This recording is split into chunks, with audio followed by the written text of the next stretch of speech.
the other LA team in SoFi Stadium, and that is, of course, the LA Clippers. Wait, is that right?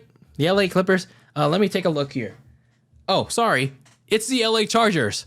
Because, why do I call them the Clippers? Well, because they keep choking it up each and every year with an opportunity, each and every opportunity that they get. And that was the same case in 2021.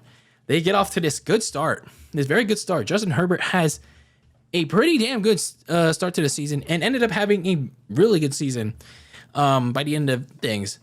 They go 4-1 to start the season. They upset the division rival Kansas City Chiefs and defending AFC champions. But things got a little ugly in the middle portion of the season. And that started with a blowout loss to the Baltimore Ravens. They go 2-4, including some ugly losses to the not to the Philadelphia Eagles, but to the New England Patriots. But then they win 2 straight to snap that streak. They went 8-5, going into a crucial Thursday night matchup against the Chiefs at home. And they had an opportunity to get their grasp on the AFC West permanently from the Chiefs. But instead of firmly grasping on the AFC West with the victory, because with the victory, they swept the season series. There's no way, unless they choked, there's no way that the Chiefs would catch them in the division race, because the next game that they would have won, the Chargers were AFC West champions. But instead, they let that opportunity slip away in overtime, and that game ended up being the catalyst for the Chargers to clipper up their final 3 or 4 games. They lost a very, very winnable game against the Houston Texans, but in fairness, they lost half of their team, the COVID-19 protocols. And the Chiefs wound up winning the division against the Steelers that week as well. And they lose again another opportunity to be in the playoffs in a win or go home situation against the Las Vegas Raiders in a thrilling Sunday night game to end the season. And here's the thing. The Raiders were basically helping them out. I'm still sticking to this.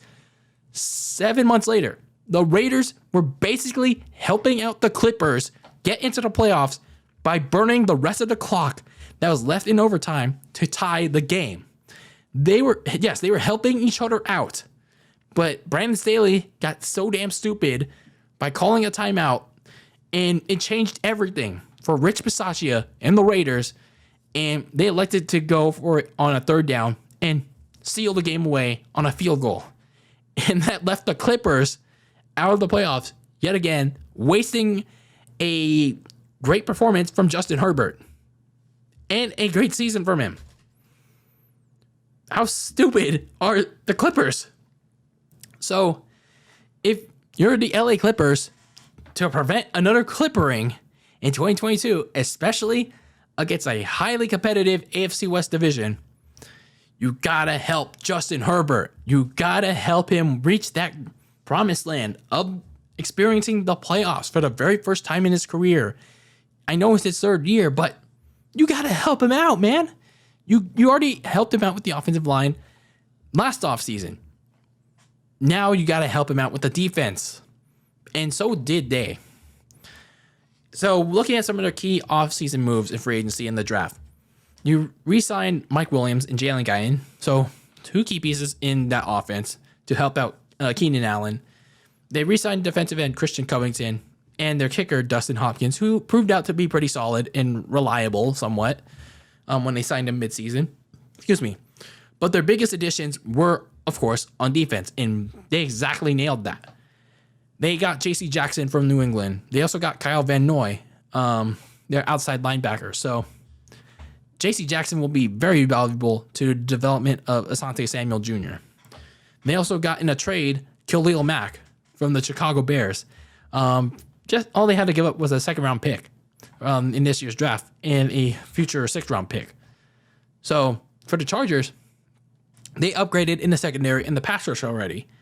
They also got Sebastian Joseph Day from their crosstown rival Rams, and Austin Johnson from the New York Giants, both defensive tackles. And honestly, they didn't lose much. They didn't lose much in free agency. All they lost was Brian Bulaga. They released him because of the injuries. And that was pretty much it. That was the only major loss that they encountered. Now, looking at some of their draft picks, they continue to invest in the offensive line because, protecting Justin Herbert always is the number one priority. But, of course, getting him some help on defense is too. They got a guard from Boston College in Zion Johnson. At safety from Baylor, JT Woods. And UCLA defensive tackle Tito Ogbonia, if I'm pronouncing that correctly. So, for the LA Chargers, like I said, their biggest weakness was on defense in 2021. They couldn't stop the run. That proved to be crucial against Josh Jacobs and the Raiders in that season-ending loss. They couldn't stop any teams from converting third downs. So what did they do in the offseason? Get Khalil Mack, get Kyle Van Noy to beef up that run defense, to beef up the pass rush. They should be nice pieces opposite Joey Bosa and Christian Covington on that defensive line. But, of course, they got to stay healthy in order for that LA run defense to dominate in the trenches. Khalil Mack hasn't really had a fully healthy season in the past year or so. So they just got to stay healthy, make it come together for them to thrive. As for J.C. Jackson, like I said, he should be a big addition to that Chargers secondary that also has Derwin James at safety. So who knows if they can make or break this Chargers defense. Now, looking at some of their key games in 2022, as with the Denver Broncos, as with the Las Vegas Raiders, as with the Kansas City Chiefs, it's basically every AFC West game that's out there. So every game counts in this division. If you lose any or get swept by any division rival, you are screwed. You are screwed if you're the LA Chargers. Same goes for every team in this division.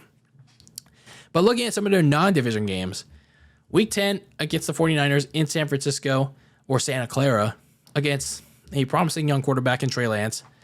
And then you have a game in Week 14 against the Miami Dolphins that could prove to be crucial if the Dolphins in Tua Tagovailoa and Tyreek Hill, if they're in playoff contention by that point. And then a Week 17 game on New Year's Day against the LA Rams. The Chargers are the home team, but we'll see how that fares out. Which fan base in LA will be more prominent in this game? That's pretty much their own stadium. So we'll see how that fares out. So if you're the Chargers, they really invested well on the defensive end. But how much will these offseason additions really help them? I mean, J.C. Jackson's a really good corner. Getting Khalil Mack was key to getting Joey Bosa some help. But of course, when you actually get on the field, when you actually go out there and perform, everything will depend on how they actually do. And of course, how will Justin Herbert do?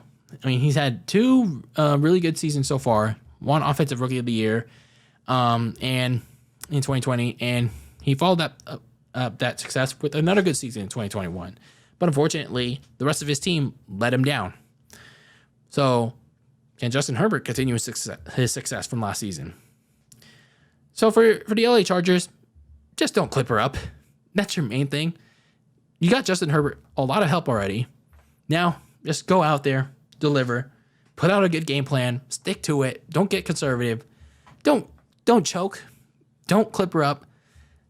Just hope and pray that the football guys and gods are nice to you, and maybe, just maybe, you'll eke out maybe 9 to 12 wins this season. And yes, that's being nice, considering that the AFC in your own division is pretty damn competitive. But if you want to achieve that goal, just don't clip her up. Ha.